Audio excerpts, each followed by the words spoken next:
I've definitely found the meme coin onboarding point to be very interesting because I think a lot of people are obviously shaken off by the names and the craziness behind it, but then there's plenty of other people who are fascinated by it because it's fast moving, it's volatile, it's quick, it's kind of like an adrenaline rush and a big dopamine hit. So I have noticed kind of both sides of the spectrum as well, as people have talked about it.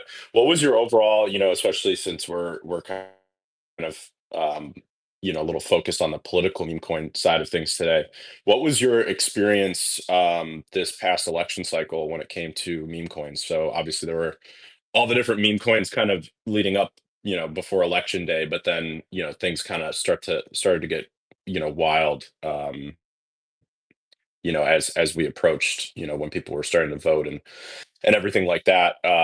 There was a lot of I just remember so much activity, so many different coins coming out, so many different predictions being had. Obviously, poly market became a big conversation in TradFi and the media.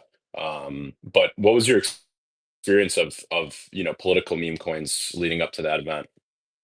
Yeah, I mean, I think you put them in two different categories. There's the election centric ones, like the Trump coins or the Kamala Harris coins or the Tim Walz coins or the JD Vance coins, which I think there were probably 1,000 of each of those. Some were funny, some were serious.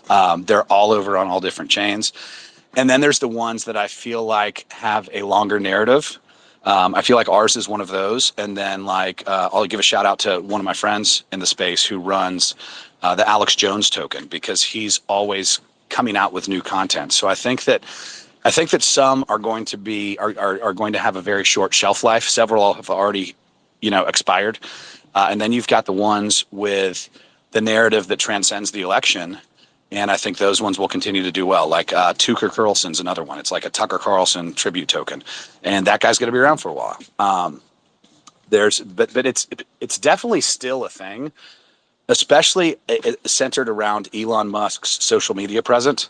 So Elon Musk tweeted a meme about 2 days ago, maybe it was 3 days ago, where he called CNN QNN, the Questionable News Network.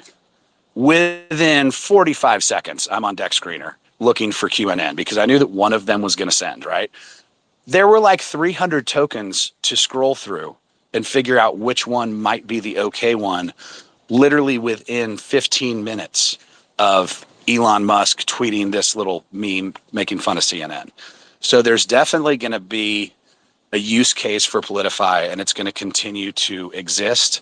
But I think it's going to be more driven by news events, social media, what happens. And I think a lot of them are going to be quick in and outs because, again, it's going to be like a flash in the pan. It's not going to be something where Elon Musk is going to continually tweet QNN, most likely.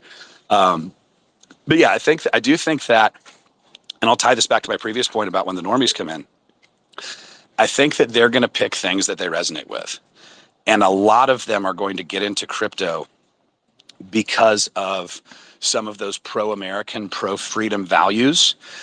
And that's something that they're really going to resonate with. So I think that when they find, the community and the project that has that sort of narrative, I think that that's where they're going to put their money. And the cool thing about normies is that when they come in, and I'll give you an example of this. The first person I ever onboarded in crypto, this was right after I bought into Doge. I was like, dude, you need to do this. It was one of my neighbors. He had never bought crypto either. And so I think he bought like $100. And he texted me about 6 months ago and said, hey, do you remember that weird phrase to get into that crypto thing that you showed me all those years ago? Because I haven't looked at it and I want to see if it's worth any money. So we figured out where he put his seed phrase. He gets into his wallet and it's like that $100 turned into, several tens of thousands of dollars.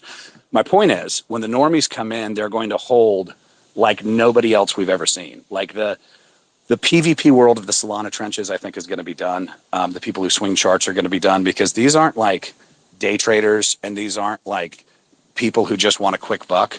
They're used to investing in the stock market for years for like a 5 to 10% return every year. And so I really think that we're going to see a lot of the newer people in the crypto space who are just going to be like buy, hold, and forget. And that's really good for all of our bags. And that's really good for all of these projects that are out here working hard.